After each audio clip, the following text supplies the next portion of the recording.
What is up guys, Smoky Ducky here, and I'm going to be talking to you about the impending 1.3 update.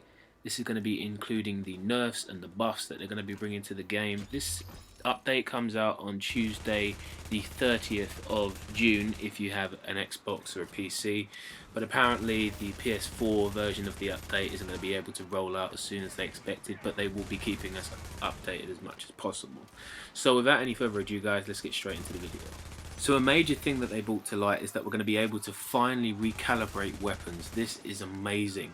Very much looking forward to going back through some of my god roll weapons and trying to get an extra really good weapon talent. Like for instance on my M1A I have brutal and deadly, but for my third weapon talent, sorry, it's meticulous. I don't really like meticulous. I'd rather have fierce. So to know that I can now be able to recalibrate my weapon talents is amazing. It gives me more reasons to craft and actually to look around for some of these weapons and actually keep them as well. More thought into it, and I really think this is going to be bringing a lot more diversity into the game.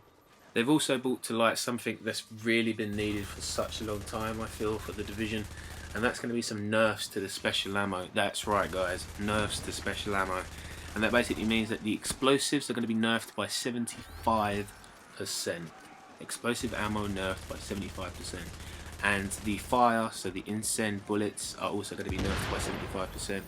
This is great. I feel like they're pretty much overpowered, and if you have like a very good M44 carbine, or if you have like an M1A, you can literally just put explosives on and just rinse into a crowd of enemies. And I think this is going to be really good as well, because what they've actually going to be doing this update is if you shoot the floor with like an M1A of explosive bullets like next to someone, it would do literally just the explosive damage. It wouldn't do what it does at the moment, where if you shoot the floor by someone, the game renders it as you've actually shot them with your M1A bullet and then the explosive bullet. So this is going to be really good. Because of the special ammo nerfs though, I do think that it's going to be changing everyone's opinion on the upcoming gear sets. Like for example the Reclaimer gear set. I still think it's still going to be viable, and it's going to allow you to save consumables across the team. If you didn't know this guys, the Reclaimer set, if you have the 4-piece bonus, if you use a consumable, if so like special ammo, or if you use like a candy bar, it doesn't actually just go just for you, it goes out for your entire team. And to what I know, it doesn't actually have a radius, like a radius around the player. It doesn't matter whereabouts your person or your group is, they will get the buff, which is amazing.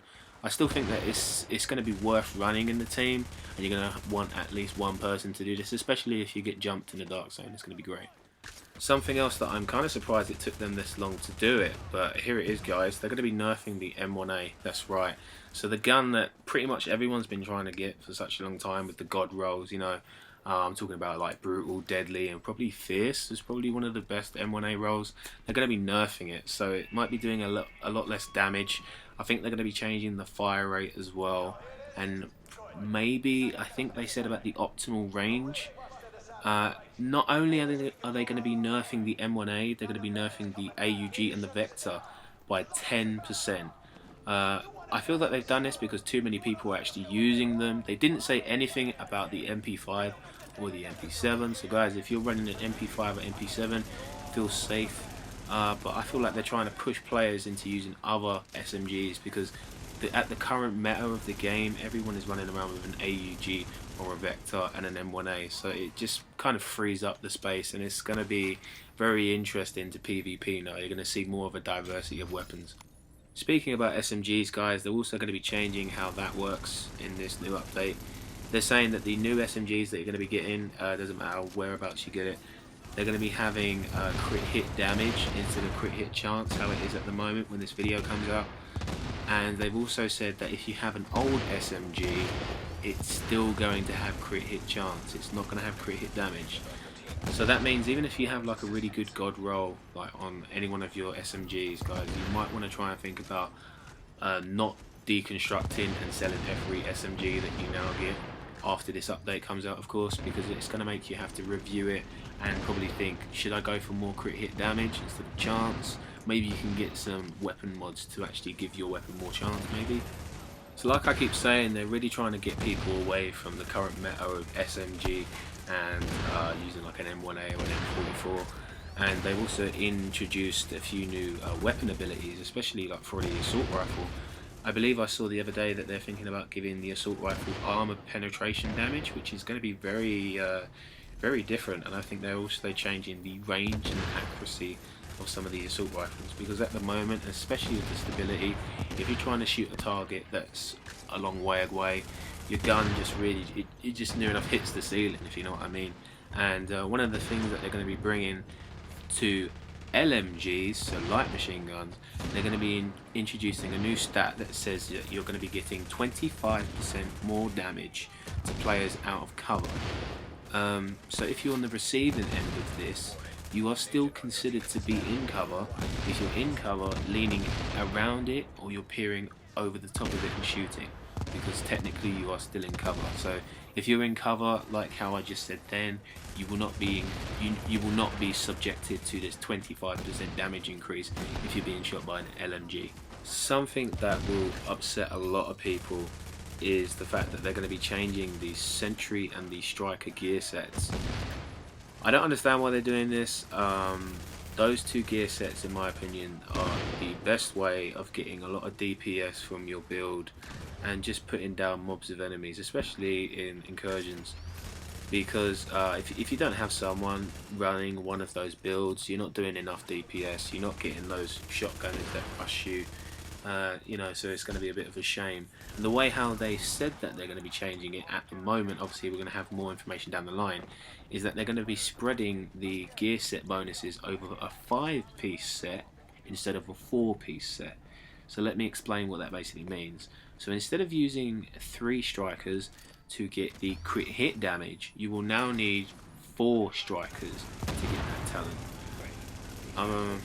I'm not too happy about this. I mean, I don't run personally sentries and striker, but I was working on a new build for you guys, and I don't know, the way how this looks, it doesn't look too bright. Surprisingly enough, guys, they've said a lot about changing the sentry and the striker gear sets, but they've not said anything about people that are running the builds of the tank-petition. So if you didn't know what that is, it's basically like a lot of skill power and then a lot of toughness with basically no DPS. And they've not actually said anything about the entire tank meta in the game, so like survivor links. So if you guys know this, basically when you press L1 and R1 or LB and RB, if you're playing on Xbox or PlayStation or whatever, you basically get a 50% damage resistance thing. Yeah, it's basically, in my opinion, this is what's stopping PvP so much in the Dark Zone, because it doesn't aid. It only aids obviously like in defending your character. It doesn't give you enough speed to actually get away from a confrontation.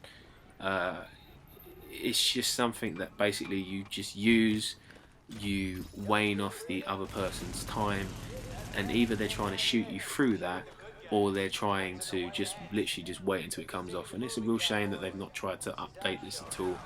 Maybe we might see it in the 1.4, or maybe when the 1.3 update actually comes out, they might put out a small patch for it, but I very much doubt it, guys. But overall, guys, I feel like these are the wrong changes to the game. The nerfs are really unnecessary. They should have thought more about just increasing everything else and buffing everything else, because the way how they've done it now is that they're actually punishing those players that have poured in so much time and like resources into getting the builds that they want, into the weapons that they want, and they're punishing them, and then they're buffing up other weapons, forcing them to go across, when they should have just buffed up every other weapon, so that even if you're running around in a dark zone and you're using like an M1A and you're still using like an AUG or a Vector, if you get killed by someone that's using you know, like a light machine gun, or someone that's using an assault rifle, you might be like, oh, I've got one of those in my stash, I've not actually used it yet, why didn't I use that? And then it's actually your decision in the end of the day. It's a bit of a shame that they're going to be implementing this in the 1.3 patch. It's very frustrating, but yeah, if they don't tend to it properly, I really feel like they're going to be killing the PvP aspect of the game. So guys, that's it for my coverage of the impending update for the 1.3, including the nerfs and the buffs. If you are a PC or an Xbox user, this will be coming to you guys on Tuesday the 30th of June. If you're a PS4 person like myself, I will be updating you guys as soon as I know when this nerfs and buffs update is going to be coming for us. If you did like this video, please leave a like rating below. Comment down below telling me what you think about the impending update. Me myself, I'm quite frustrated, as you could probably tell. And if you're new to this space, guys, please subscribe to my channel for more daily content just like this. I've been Smoky Ducky, guys, and I will be talking to you guys very soon.